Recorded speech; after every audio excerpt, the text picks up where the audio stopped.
Assalamualaikum warahmatullahi wabarakatuh. Salam sejahtera untuk kita bersama. Oke, kawan-kawan peserta perkuliahan pemrograman jaringan yang berbahagia. Melanjutkan dari pertemuan sebelumnya, di pertemuan sebelumnya kita sudah membahas tentang bagaimana kita bisa menjadi HTTP client, dan itu kita lakukan dengan bahasa pemrograman Python, di mana biasanya untuk menjadi HTTP client kita menggunakan browser, tetapi dalam kasus pemrograman jaringan kita menggunakan Python untuk bisa browsing, ya, untuk bisa mengakses dokumen HTML melalui protokol HTTP. Nah, berikutnya kita akan mencoba mengakses API atau Application Programming Interface, di mana API ini sebagian besar itu bisa kita akses melalui protokol HTTP. Kalau sebelumnya kita hanya mengakses halaman web seperti biasanya, tetapi kita kali ini akan membahas bagaimana mengakses API, dan ini berjalan di atas protokol HTTP atau TCP port 443 atau port 80. Namun sebelumnya perlu kita pahami dulu sebenarnya apakah API itu, ya. Mungkin kawan-kawan yang tergabung di dalam perkuliahan ini sudah tidak asing, ya, dengan istilah API, tetapi boleh jadi ada beberapa rekan-rekan yang mungkin masih asing dengan API, atau bahkan ada beberapa rekan-rekan yang pernah mendengar tetapi tidak mengetahui artinya apa, ya. Yang paling sering kita dengar mungkin adalah API Google, ya, API Google. Lalu apa sebenarnya Application Programming Interface ini?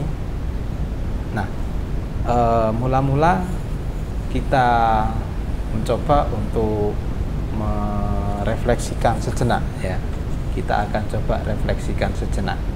Tentunya kita pernah menggunakan aplikasi Gojek, ya, atau aplikasi Grab.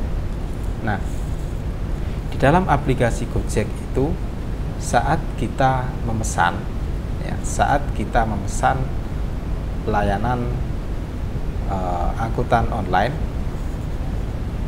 itu kita biasanya memilih, ya, kita memilih titik penjemputan, sekaligus juga kita memilih kita akan turun di mana. Nah, pilihan-pilihan itu kita lakukan dengan menggunakan Google Map. Nah, dari situ, ya, kita bisa coba pikirkan sejenak. Ternyata aplikasi Google Map, ya, ternyata fasilitas-fasilitas di dalam Google Map itu bisa, ya, bisa loh diakses dengan diakses melalui aplikasi Gojek ataupun Grab. Nah, dari sini, ya, bisa kita simpulkan ada semacam integrasi antara aplikasi Gojek dengan aplikasi Google Map tersebut. Nah, bagaimana aplikasi Gojek bisa berkomunikasi dengan Google Map? Maka jawabannya adalah melalui API ini, ya. Jadi API ini memungkinkan aplikasi Gojek untuk bisa memanfaatkan aplikasi atau layanan dari pihak di luar Gojek, seperti layanan dari Google Map. Nah, contoh-contoh lain tentang penggunaan IP sangatlah luas. Misalkan ketika kita menggunakan Tokopedia, kita bisa melacak barang yang kita beli saat ini sedang berada di mana.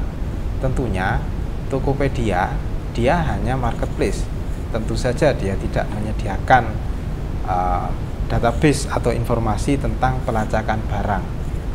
Nah, database ini dimiliki oleh layanan-layanan seperti JNE, JNT, dan layanan pengiriman lainnya.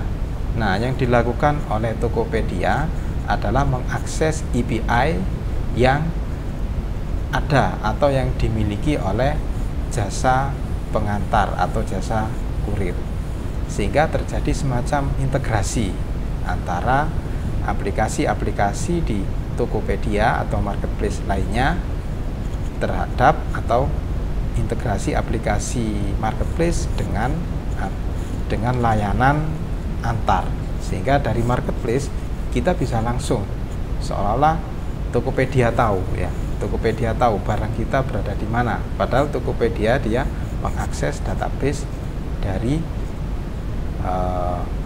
database-nya jasa pengiriman. Nah, itu adalah gambaran tentang API. Bila rekan-rekan masih sulit memahaminya, saya kira banyak keterangan-keterangan atau artikel-artikel di internet yang menjelaskan tentang konsep dari API, yang pada intinya bahwa dengan API seolah-olah kita bisa memanggil fungsi yang ada di dalam sistem di luar kita. Jadi dalam kasus Gojek tadi seolah-olah Gojek bisa memanggil fungsi pemetaan yang dimiliki oleh Google Map. Nah, kenapa harus ada API? Ternyata pada aplikasi modern ya. Jadi pada aplikasi modern ini sangat kompleks sekali ya. Tidak sama dengan aplikasi-aplikasi zaman dahulu.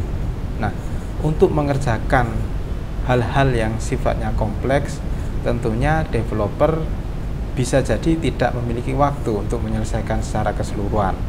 Oleh karena itu, biasanya untuk hal-hal yang kompleks ini, para developer memanfaatkan layanan API dari pihak ketiga. Sebagai contoh dalam kasus Gojek tadi, pembuatan aplikasi Gojek ya, pembuatan aplikasi Gojek tentunya akan sangat lama sekali apabila si Gojek ini harus membuat layanan seperti Google Map ya, layanan pemetaan. Maka Gojek ini tidak akan selesai-selesai di dalam membuat aplikasinya. Oleh karena itu, Gojek dia memanfaatkan fasilitas yang sudah ada, yakni Google Map, sehingga Gojek bisa lebih berfokus pada bisnis intinya, yakni layanan antar atau layanan transportasi online. Nah, yang kedua ya, jadi yang pertama tadi adalah kompleksitas aplikasi di zaman modern sehingga mendorong adanya API. Lalu yang kedua, motivasi kenapa harus ada API ya. Jadi kenapa API ini berkembang adalah karena benefit ya. Jadi adanya layanan API ini pada dasarnya memberikan keuntungan ya, memberikan keuntungan bagi penyedia API.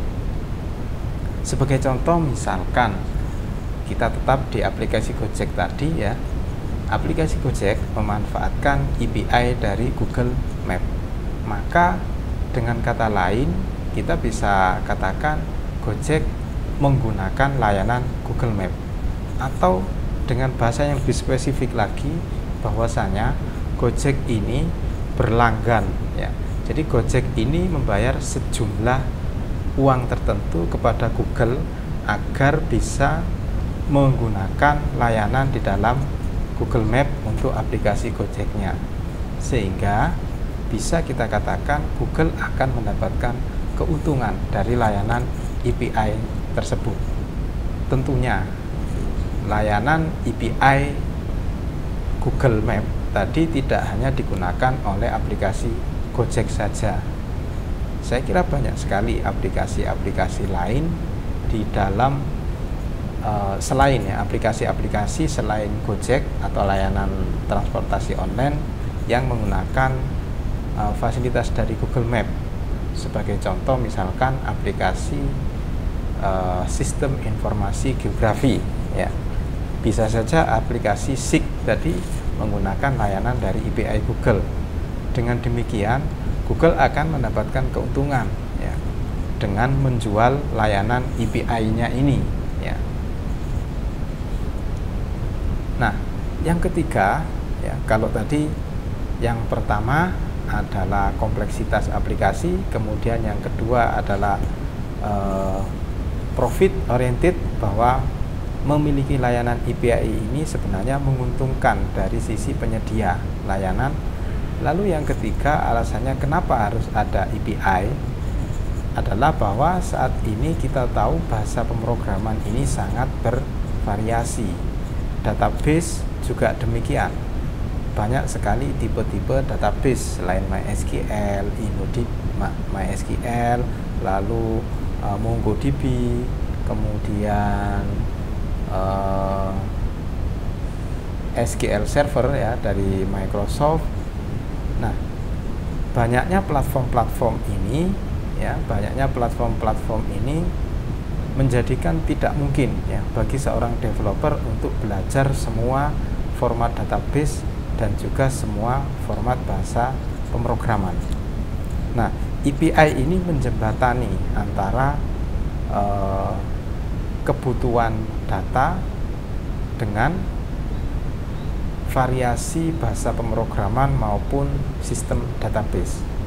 Artinya ada format yang seragam di dalam mengakses API ini, yang mana bisa diakses oleh berbagai bahasa pemrograman. Sebagai contoh misalkan dalam kasus Google tadi, boleh jadi Google menyediakan layanan Google Map ini dengan menggunakan bahasa pemrograman Python. Lalu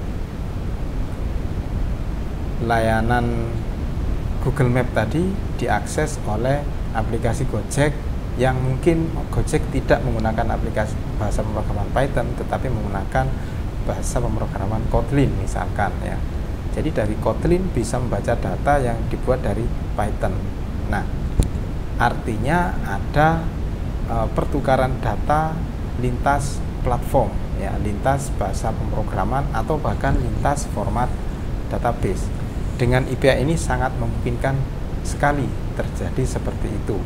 Artinya bahasa pemrograman sudah bukan menjadi masalah yang besar, ya. Mau bahasa pemrogramannya apapun, yang penting sudah ada API-nya sehingga bisa diakses secara seragam. Nah, pada intinya bahwa adanya API ini secara sederhana bisa kita katakan sebagai fasilitas untuk menyediakan pertukaran data. Kalau dari Gojek tadi, bertukar data antara Google Map dengan Gojek. Nah, secara umum di dalam pertukaran data tersebut ada dua format yang lazim digunakan di dalam API, yakni dalam format XML atau Extensible Markup Language. Lalu yang kedua adalah format JavaScript Object Notation, ya. Dan kita tahu bahwa hampir semua bahasa pemrograman apapun bahasanya ini mereka mengenali, ya, bisa melakukan parsing, ya, bisa membaca dua format ini. Sehingga XML dan JSON inilah yang menjadi penjembatan antara berbagai platform, ya, yang ada. Nah, kalau kita lihat format dari XML ini sebenarnya seolah-olah kita mengetikkan dokumen HTML, ya. Jadi bisa kita katakan masih satu rumpun dengan HTML. Tetapi di dalam XML ini sifat dari tag-nya itu adalah tegas, ya. Maksudnya begini. Tag inventory ini kalau di sini menggunakan I, ya, maka di bawah juga harus I, ya. Di sini Y, maka di bawah juga harus Y, ya. Artinya tidak ada toleransi kesalahan di dalam penggunaan tag XML ya. Mungkin agak berbeda dengan tag HTML, bahwa di HTML boleh jadi ada kesalahan penulisan ya, tetapi itu masih bisa ditoleransi. Sebaliknya di dalam XML ini tidak ditoleransi adanya kesalahan penulisan tag. Lalu yang kedua, perbedaan antara XML dan HTML adalah masalah di ketentuannya. Kalau kita menggunakan HTML, tagnya itu sudah baku ya, bahwa untuk membuat paragraf itu kita menggunakan tag P ya, P paragraf. Membuat garis horizontal kita gunakan tag HR ya. Mengatur headernya HTML kita menggunakan tag head, dan semua tag-tag lainnya. Ini tagnya sudah standar, sudah ditentukan ya oleh konsorsium W3 ya. Sedangkan di dalam XML ini tagnya bebas ya, tagnya bebas, karena XML sebenarnya tidak untuk tampilan seperti HTML, bukan, tetapi XML ini lebih kepada data ya. Sehingga elemen di dalam tag XML ini adalah bebas. Sebagai contoh, ini inventory tagnya ya. Nah, kita bisa saja membuat tag XML misalkan daftar barang, maka di bawah ini juga kita tutup dengan tag daftar barang. Jadi sebenarnya peruntukan dari XML ini adalah untuk implementasi atau representasi dari data ya. Jadi untuk representasi data. Kalau HTML ini lebih ke tampilan halaman web ya. Kemudian XML ini strukturnya disusun secara hierarkis ya. Kalau kita cermati di sini ya, kita cermati ini ada tag inventory. Di dalam tag inventory di sini ada tag cheese ya. Lalu di tag cheese ini ada atribut ID dengan nilai C01. Nah, di dalam elemen cheese ini ternyata ada tag name dan stock. Nah, name untuk ID C01 ini adalah Servili misalkan ya, dan stoknya 0. Nah, kalau kita lihat, kalau kita cermati di sini strukturnya hierarkis ya. Ada root, kemudian ada child lagi ya, subchild lagi, dan seterusnya. Lalu yang berikutnya, sifat dari XML adalah selalu ada opening tag dan closing tag. Kita lihat di sini ya, opening tag inventory, maka di sini ada closing tag inventory. Kemudian ini opening tag cheese, maka di sini closing tag cheese. Kemudian di sini name, opening tag, lalu di sini adalah closing tag untuk name. Ini juga opening tag stock, dan di sini adalah closing tag untuk stock. Nah, ini adalah langkah umum ya, langkah umum bagaimana kita bisa bekerja dengan API dari XML ya. Yang pertama ya, kita baca dulu dokumen XML-nya. Lalu kalau sudah, kita membuat variabel bertipe objek ya, untuk bisa menyimpan dokumen XML tadi. Kemudian tahapan berikutnya adalah memproses seluruh dokumen XML secara terurut. Kemudian bila ditemukan elemen yang diinginkan, baru dilakukan tindak lanjut. Tindak lanjut bisa berupa modifikasi data ataupun menampilkan data. Mungkin pendekatan ini agak abstrak ya, sulit untuk kawan-kawan bayangkan ya. Kita akan coba cek kasus di sini ya.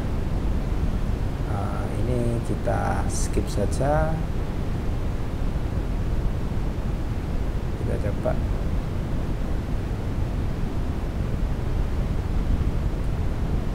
Kita coba cek kasus ini ya.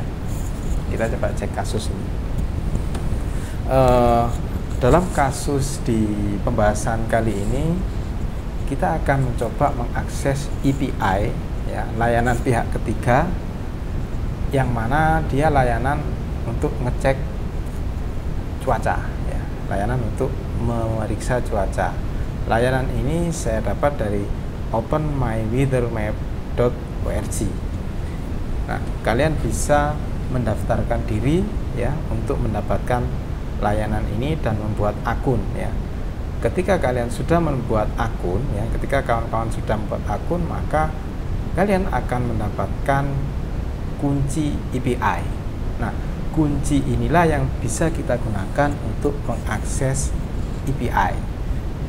Sehingga boleh dikatakan ketika kawan-kawan belum memiliki kuncinya, maka kawan-kawan belum bisa mengakses API Open Weather Map. Nah, untuk bisa mendapatkan kuncinya, maka harus mendaftarkan terlebih dahulu, ya, harus memiliki akun. Kita akan cek di sini, ya, kurang lebih seperti ini, ya. Ini saya sudah mencoba mendaftarkan akun saya di layanan OpenMyWeather, ya. Jadi ketika saya membuat akun di dalam OpenMyWeather, ini saya akan mendapatkan kunci ini, ya. Ini bisa kita akses di menu API keys ini, ya. Kita mendapatkan kunci semacam token begitu yang bisa kita gunakan untuk mengakses API-nya. Lalu layanannya ini yang tadi saya sampaikan, ya, bahwa API ini sebenarnya bisa memberikan profit bagi penyedianya. Ya, dalam hal ini OpenMyWeather bisa mendapatkan profit dari API. Kebetulan yang saya gunakan ini adalah layanan free plan. Kalau layanan free plan, maka tidak ada fasilitas untuk prediksi cuaca jam, ya, prediksi cuaca berbasis jam atau prediksi cuaca berbasis hari. Nah, ketika saya mencoba untuk ingin di dalam program saya bisa sampai melakukan forecasting, maka tentunya harus berlangganan dulu, ya, subscribe dulu, ya, seperti ini, ya. Untuk startup, ya, kita cek dulu. Ternyata biaya startupnya itu biayanya $40 per bulan, maka akan mendapatkan fasilitas forecasting, ya, forecasting atau peramalan cuaca. Nah, ini keuntungan yang bisa diperoleh, ya, profit yang bisa diperoleh oleh OpenMyWeather dari layanan API cek cuaca ini, ya. Karena di sini kita untuk keperluan perkenalan API, ya, di awal-awal kita coba dulu layanan gratisnya, ya. Kita akan cek paling tidak suhu dan kelembapan, dimana untuk ngecek itu kita tidak perlu menggunakan layanan berbayar, ya, cukup layanan free. Oke, ketika kalian sudah mendaftar atau memiliki akun di dalam OpenMyWeather, kalian bisa cek, ya, kuncinya di sini, ya. Kemudian di dalam materi juga sudah saya sediakan sudah saya sediakan contoh, ya, sudah saya sediakan contoh bagaimana agar kita bisa mengakses API dari Open Weather Map, ya. Setelah kita mendapatkan app ID, ya, tentunya untuk mendapatkan ini kalian harus daftar terlebih dahulu. Nah, ini adalah prosedur untuk bisa mengakses Open Weather Map. Ya, kalau kita lihat, ya, di sini app ID di sini, ya, mulai dari awal aja, ya, mulai dari awal. Baris pertama ini adalah mengimport URL lib. Berarti ini mengimport untuk bisa membaca request HTTP ya, melakukan request HTTP. Lalu yang kedua adalah import XML DOM atau mini DOM. Sebenarnya mini DOM ini digunakan untuk ngeprint saja ya. Jadi kalau kalian tidak menginginkan untuk print XML, maka baris ini bisa kalian abaikan, kemudian fungsi ini juga boleh kalian abaikan.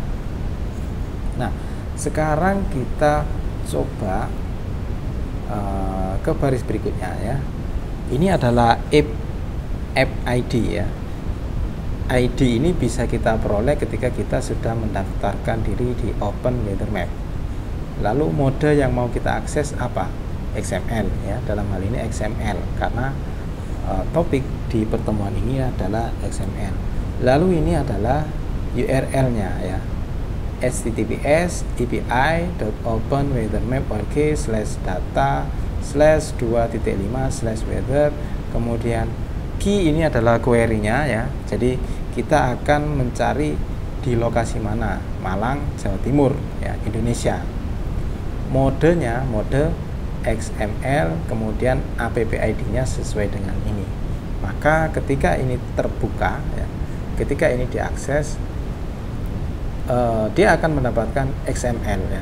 Kemudian di sini adalah baris untuk ngeprint di dalam konsol, mencetak XML-nya di dalam konsol ya.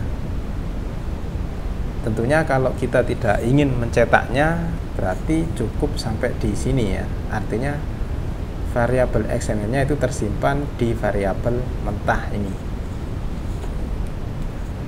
Hal yang sama sebenarnya bisa kita lakukan karena ini kan diakses dengan menggunakan HTTP. Sebenarnya ini bisa kita akses dengan menggunakan browser. Kita akan coba ya.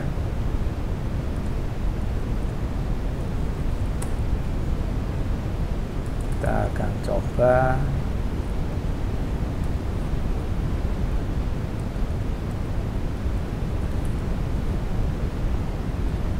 modenya XML, lalu app ID milik saya ini ya. Nah, kita bisa cek di sini ya. Jadi ternyata API dari layanan OpenWeatherMap ini bisa diakses. City-nya Blitar, ya, City-nya Blitar. Kemudian koordinat longitude dan latitude-nya sekian, negaranya Indonesia ya. Kemudian temperatur atau suhunya ini dalam satuan Kelvin ya, 301,74 Kelvin. Kemudian kelembabannya 79% dan tekanannya 1006 hektopascal. Nah, ini adalah informasi ya. Kita bisa juga cek sampai ke kondisi anginnya ya.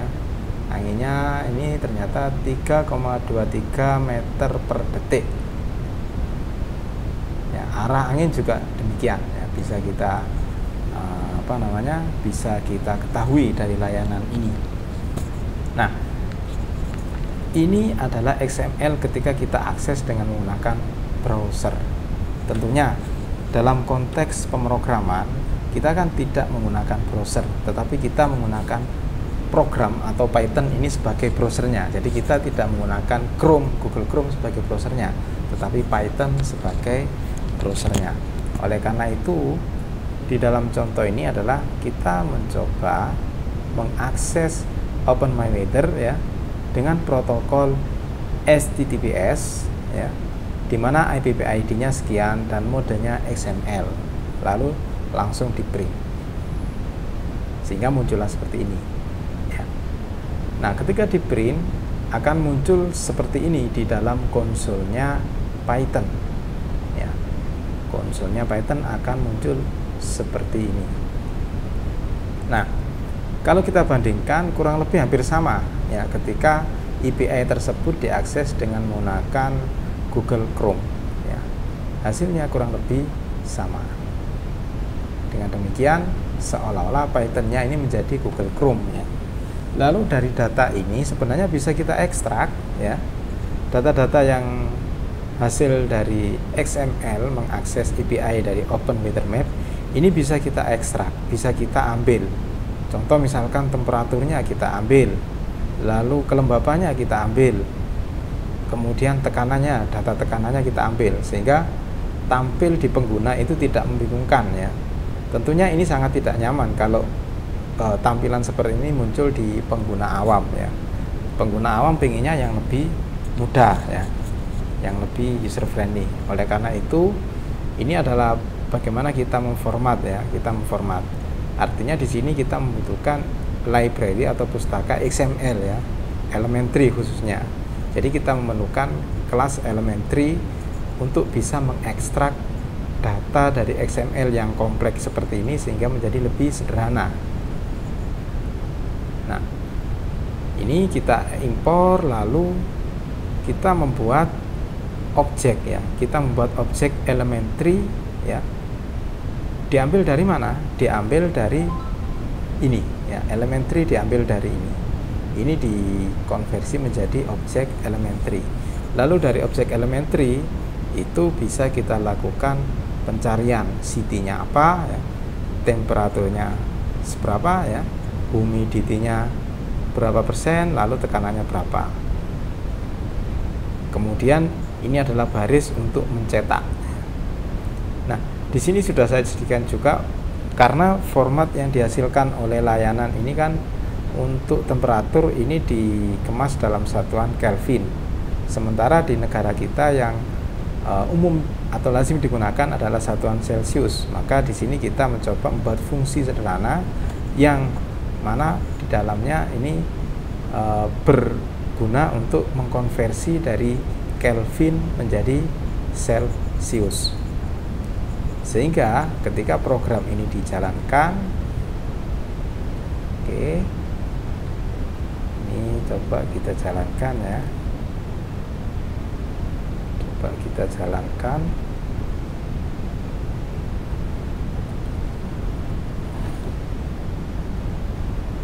Nah, tampilan ini bagi pengguna lebih familiar ya. Di situ sudah jelas kota Blitar, temperatur sekian, kelembapan sekian persen, tekanan sekian hektopascal. Nah, tampilan ini akan lebih familiar, lebih mudah dibaca daripada kita menampilkan model yang seperti ini ya. Ini yang paham adalah orang-orang IT saja. Tetapi begitu tampilannya seperti ini, maka saya kira ini adalah sifatnya umum, semua orang bisa memahaminya ya, bahwa OpenWeather itu sedang mengakses kota Blitar, lalu temperaturnya di sana adalah saat ini 28,59 derajat Celcius, kelembapannya 79% dan tekanannya adalah 1006 hektopascal. Nah, ini hasilnya ya, hasilnya seperti ini. Oke. Itu penjelasan terkait bagaimana kita bisa mengakses layanan API dari pihak ketiga, yang dalam kasus ini kita mengakses layanan API dalam format XML dari layanan OpenWeatherMap. Nah, saya ingin Anda melakukan serangkaian praktek atau uji coba ya. Kalian coba lakukan pendaftaran di OpenWeatherMap. Lalu kalau sudah ya, jika sudah, kalian coba untuk melakukan pengaksesan data melalui API tersebut ya. Lalu data-data itu kalian sajikan ke pengguna sehingga di dalam tampilan pengguna ini lebih user friendly. Setidaknya seperti ini. Oke. Itu yang bisa saya sampaikan terkait dengan bagaimana mengakses API dalam format XML. Saya harap Anda melakukan percobaan dan praktikum ya. Selamat mencoba dan sampai ketemu di perkuliahan berikutnya. Assalamualaikum warahmatullahi wabarakatuh.